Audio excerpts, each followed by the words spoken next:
Bom dia, boa tarde, boa noite, independente da hora que esteja vendo esse vídeo. Então, hoje, juntamente com o Tano, a gente vai falar um pouco sobre as escolhas das espécies. E antes de eu entrar mais dentro do assunto, vou destacar uns tópicos que precisam ser levados em consideração antes da gente escolher as espécies, né? Que um dos tópicos é o histórico da área, se ela já tinha sido usada, o que é que tinha sido plantado e tudo mais, pois a gente sabe que algumas áreas, quando a gente planta uma espécie, pode acabar afetando outras, né? A gente também tem que conversar com o agricultor e saber o que ele quer produzir, né? De acordo com as condições do solo. E também analisar a disponibilidade de água, né? A gente não pode estar escolhendo uma espécie que, por mais que ela seja adaptada na região, mas que ela necessite muita água e o agricultor não tem essa água, né? Toda para ceder para a planta. Então a gente tem que levar isso tudo em consideração e um dos fatores mais importantes é conversar com o agricultor, com o proprietário da área, que aí ele vai saber explicar exatamente como é a terra, né? Que aí vem do planejamento, né? Anterior dos seminários anteriores que a galera vem explicando. Então, então, não é algo que a gente vai estar implantando e vai estar se beneficiando na hora, né? Então a gente tem que analisar uns pontos, principalmente para o produtor que vai estar se beneficiando disso. Então a gente tem que analisar as questões do mercado, a lucratividade, a competição das plantas, como eu já falei, a mão de obra que vai estar trabalhando ali, justamente que a gente tem que analisar analisar o planejamento, né? A colheita e o ciclo da vida das espécies, né? Que vão estar lá, entre outras coisas. Então a gente precisa considerar tudo isso. E como eu já falei num dos pontos anteriores, no início, a gente vai ter que analisar a questão do local, né? Então aqui a gente vai ter, como posso falar, algumas plantas indicadoras que, como vocês podem ver, são as mesmas plantas que a professora já deu como exemplo, só que eu peguei outras fotos, né? A gente vai ter uma indicadora de solo compactado, que seria essa guanchuma. A gente também vai ter indicadores de solo ácidos e degradados, que seriam o capim rabo de burro, a samambaia, o sapé. Então a gente vai ter também a trapoeraba, né? E esse Talinum patens. E também tem a beldroega, que é Portulaca oleracea, que eu não coloquei, mas todas essas três que eu falei por último, elas são indicadoras de solo com fertilidade média ou alta, né? E vale a gente falar também do que a professora já havia comentado, né? Que não é porque o solo tá fértil, tá com nutriente, que algumas plantas vão se adaptar, né? Que aí ela deu o exemplo do pequi, Cariocar brasilense, e que ele não tolera calcário no momento do plantio das mudas, que ele é justamente adaptado aos solos ácidos e de pouca fertilidade, né? Então, se colocar no solo muito fértil, ele não vai dar. Então, a gente também tem que analisar toda a questão fisiológica da planta e como ela se adapta melhor em cada ambiente para poder escolher isso.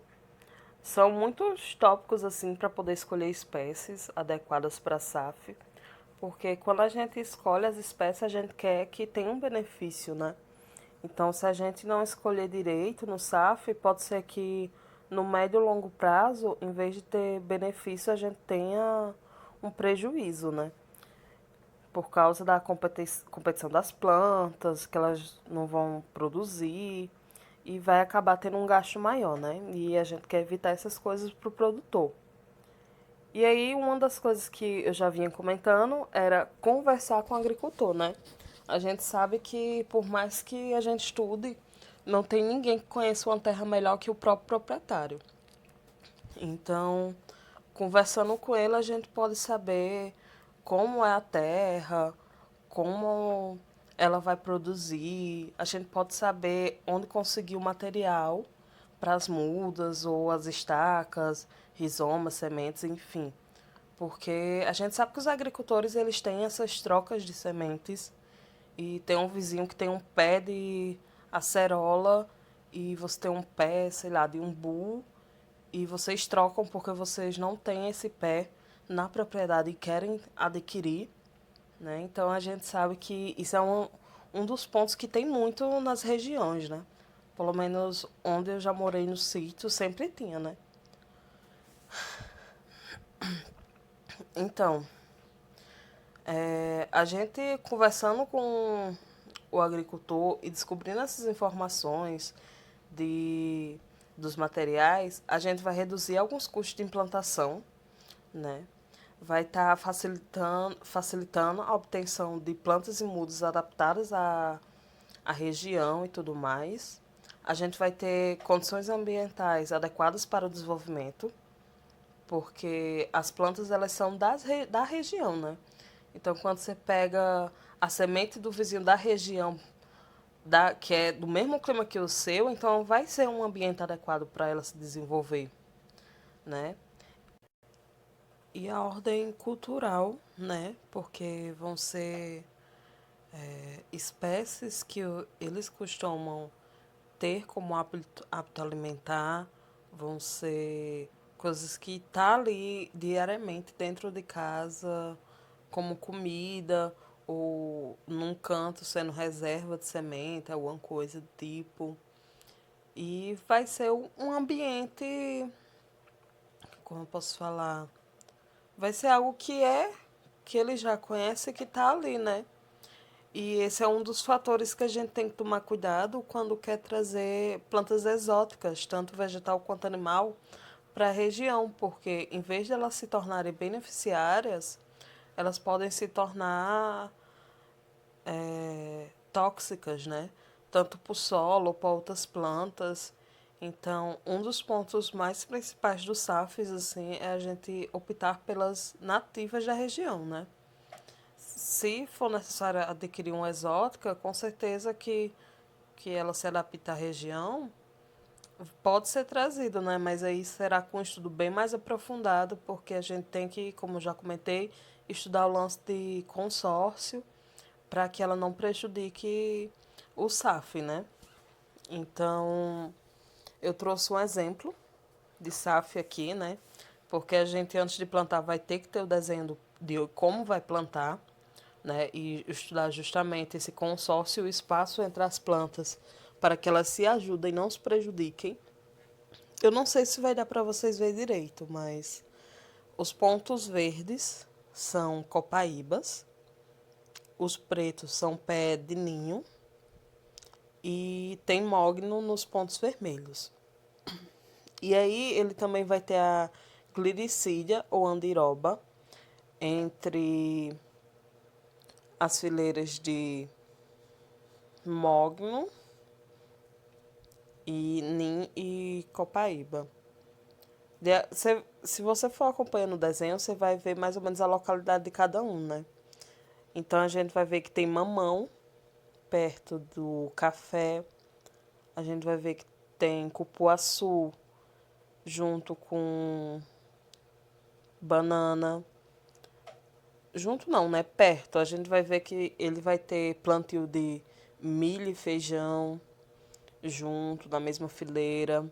Vai ter uma fileira de duas fileiras de pupunha entre os plantios. A gente também pode ver que tem abacaxi plantado em fila dupla, que vai ser um plantio de abacaxi entre as árvores de Nim, Copaíba e Mogno. Também dá para ver a mandioca que está entre a lateral dessas árvores, né? É uma diversidade. E, de acordo com a legenda, todas se beneficiam, né? As árvores maiores vão gerar proteção para as outras. E vale ressaltar, como tem aí na imagem, isso tudo é em 1 metro quadrado, né? Então a gente vê a variedade que se pode ter em um único metro quadrado. Imagina um SAF mais extenso, maior, né? Qual a possibilidade da gente colocar mais variedades que se ajudem, né? Também. Então, com isso, a gente vai entrar aqui nos tipos de componentes que a gente vai plantar nesse SAF, né? Vegetal. E um dos primeiros pontos é justamente o agrícola, que ele vai gerar justamente a possibilidade de alimentação e segurança alimentar e nutricional da família, quanto vai ser uma ordem econômica, né, que vai ajudar a gerar lucros. E uma das coisas que a gente tem que analisar nessas de agrícola é justamente os meses, né? A gente não só vai analisar as plantas da região, as vegetais da região, né? Que é um ponto importante ressaltar, tanto as frutas quanto as verduras que são adaptadas à região e qual o mês delas, né? A gente vai ter que analisar também o período de colheita delas, porque é uma coisa a se calcular. No mês a gente vai ter, sei lá, e de setembro a novembro a gente vai ter colheita de abobrinha, agrião, alface, batata, beterraba, brócolis, cenoura e cebola. Só que aí no outro mês, só que aí depois disso não vai ter. Então a gente vai ter que ter outras verduras para estar suprindo essa falta das outras que não dão nessa época, né? Que aí no caso a gente vai entrar de julho a setembro com abóbora, abobrinha, agrião, alface, beterraba, brócolis, cenoura. Algumas elas dão em vários meses, né? Dá para se colher diversas vezes. A gente tem de dezembro a fevereiro o plantio de milho, feijão, que aí no caso seria o início das chuvas aqui da região, né, do semiárido, pelo menos da Caatinga. O período de chuva começa nessa fase de dezembro para fevereiro, que aí depois da terceira chuva começam-se os plantios, tanto de milho quanto de feijão. Pelo menos é assim onde eu morava, né? E de outono e julho a gente vai ver que tem pepino, tem couve, aipim. E aí vocês podem dar uma pausa no vídeo para analisar melhor, né? Porque eles também vêm falando das frutas. No inverno, laranja e bergamota. Não sei o que é bergamota. Vou pesquisar, coloco uma foto aí no grupo depois. E ele fala algumas frutas que dão nesses meses, né? Aí vocês podem parar para analisar com mais profundidade, assim, também, né? Aqui a gente tem um exemplo de um SAF com frutíferas e hortaliças e outras plantas também, né? Não sei se vai dar para ver a legenda bem, mas aí a gente vai ter banana prata, mangueira, tem dizendo cítrico, acredito que limão, laranja, ameixeira, pinha, pitangueira, cerola. E ele ainda vem dando um destaque nos outros desenhos que fez, né? Ele coloca falando da poda da borda da mata, que no caso esses círculos verdes meio que não é um círculo, né? Eles são tem as pontas que vem dizendo que é uma roçada baixa, capina e com cobertura material de poda e roçagem. E a parte cinza, o círculo cinza que tem dentro dele foi afofada a terra e adubado para o plantio da hortaliça. E aí embaixo ele vem dizendo sobre as árvores adubadeiras, que seria a engazeira, guapuruvu, eritrina e o mulungu. E ainda uns arbustivos que também são adubadeiras, né? Aí tem amora, gandu e também mandioca, que ele fez com a maniva, né? E aqui a gente tem a utilização do cacau no SAF também, que aí tem também eucalipto, dá pra ver uma folha de bananeira lá no fundo. Tem eucalipto, açaí, banana, que são algumas culturas que geralmente podem ser plantadas junto com cacau, né? Que a gente pode ver que aí nas laterais tem um cacau, que acabam gerando sombra, nutrientes, água, entre outros recursos. O SAF ele também protege o cacau do ataque de insetos e pragas, e o que favorece na redução dos insumos, né, e só de benefícios. E falando um pouco de benefícios, a gente vai falar das plantas que a gente utiliza para adubação verde, que aí a gente só vai ter coisas positivas, né? Vai ter a simbiose com a adição de nitrogênio, vai ter um solo com cobertura, vai ter um solo com nutriente, com micro-organismos, vai reduzir o risco de erosão, de ervas daninhas por ter a cobertura morta por cima, vai aumentar a matéria orgânica, vai ter uma decomposição do solo adequada, por causa também das raízes de gandu e nabo, ser utilizadas para adubação, e também contribui na retenção de umidade do solo, além de favorecer a fauna edáfica e o aumento significativo da produtividade da cultura, né? Então a gente sabe que essas plantas de adubação verde, que a gente já comentou bastante, né? A gente tem gandu, labi-labi, mucuna preta, entre outras que são utilizadas, né? Que aí só gera benefícios para os trabalhos que vão prosseguir no SAF, né?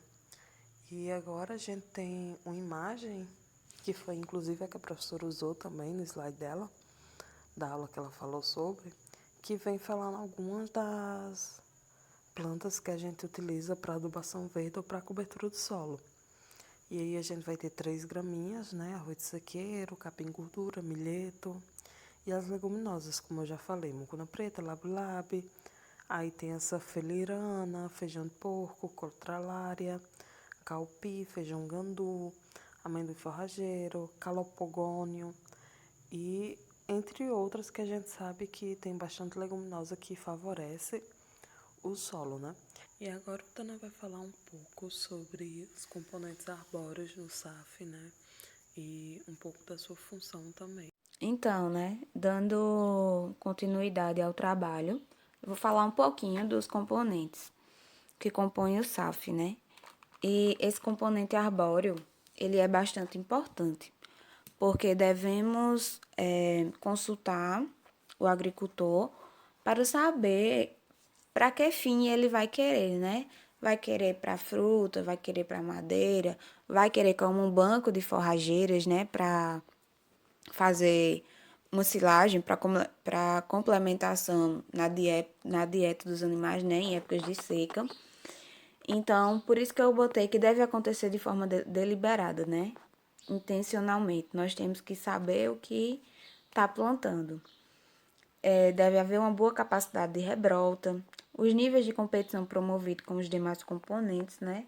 Uma planta, não, uma árvore, perdão, ela não pode sugar mais água que a outra.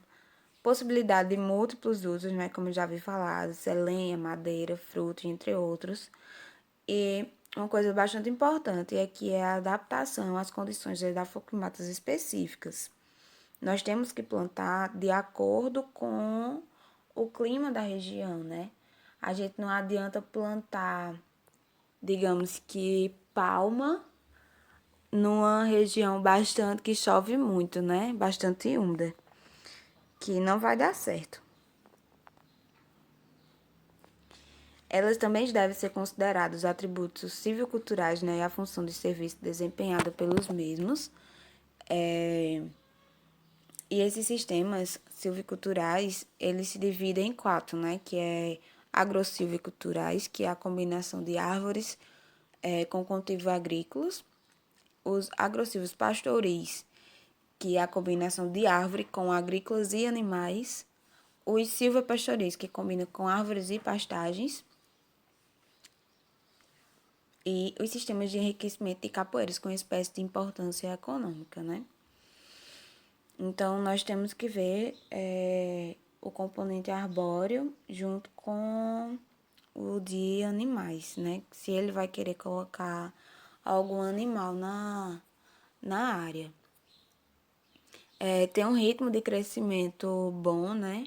Uma baixa exigência nutricional, baixa susceptibilidade a pragas e doenças, né? Serem economicamente rentáveis e não apresentarem efeitos alelopáticos, né? Para uma planta, para uma árvore poder desenvolver perto da outra, porque sabemos que plantas de efeitos alelopáticos, elas não não crescem, né, outras árvores assim ao redor dela. E um exemplo disso é a algaroba, né? Que tem raízes bastante profundas, porque elas procuram água, né? Então, assim, sugam toda a água e nada cresce ao seu redor. E um papel importante do componente arbóreo, o que vai acontecer? Vai haver a diminuição da erosão. Vai haver também melhorias na capacidade física do solo, né? Como a compactação, a umidade, a estrutura e a porosidade, né, do solo.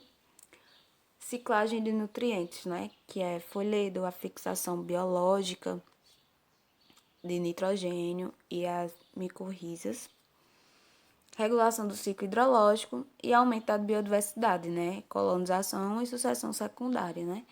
Vai haver cada vez mais a terra, porque é um ciclo, né? As árvores caem, que vai ser a matéria orgânica, aí cada vez mais aquele solo ali ele vai estar bem mais nutrido, vai haver bastante colonização, né, de fungos, bactérias, protozoários, vai vir, por exemplo, passarinhos ou então animais que estejam ali, que vão, as sementes, né, vão dispersar as sementes, que é onde vai haver a sucessão secundária. E aqui está uma foto, que é a influência de árvores de albídia adiantifolha sobre os parâmetros de fertilidade do solo, entre 0 e 30. Então, podemos observar que existe uma plantação de milho. E a plantação de milho que está perto das árvores, né, dentro da área da copa das árvores, o nível de nutrientes deles está bem maior, bem mais elevado do que os nutrientes que estão, que o milho está fora, né? Os nutrientes que estão, o milho, os nutrientes que estão no milho, né? E aqui temos o componente forrageiro. Então, esse componente forrageiro, ele também é de suma importância, porque é onde vai ser o que vai ter de forrageira ali, né? Que vai servir de alimentação. Vai ter, né? Deve haver um elevado valor nutricional, que vai ter uma boa capacidade de perfilhamento, né? Uma estrutura física, bom crescimento e integração entre as espécies, né? Aí temos o guandu, a mandioca, a mucunanã, a nona ou fruto do cono. Temos também, né, podemos citar como as leguminosas, que pode ser as acácias, as leucênias, glicídia, o feijão de porco, o algodão bravo. Esse componente forrageiro, né, ele vai servir de suplementação alimentar na época da seca, né? E vamos para o próximo componente, que é o componente animal. Então, né, esse componente animal, ele pode ser de pequeno porte, como abelhas, carneiros, ovelhas, e também de grande porte, né, como bovinos em geral. Então, diante de toda a pesquisa, vimos que o sistema agro-silvopastoriz é o sistema que mais se adequa a isso, a associar o animal com as árvores, né? O sistema agro-silvopastoril, ele vai haver associações de árvores madeiráveis ou frutíferas com animais, né? Ele pode também ser praticado em diferentes níveis. Ele pode ser desde as plantações florestais em larga escala, onde vão ser introduzidos os animais em pastoreiro, né? E também até a criação de animais como complemento para os sistemas de agricultura de subsistência, né? Então, vai haver as principais interações existentes no sistema. Vou citar algumas, como a presença do componente animal pode mudar e acelerar em alguns aspectos a ciclagem, né, dos nutrientes. Muitos animais pode haver a compactação do solo. Preferência alimentar dos animais pode afetar a composição dos bosques. As árvores propiciam um microclima mais favorável, o que vai acarretar um maior aumento, né, na produção.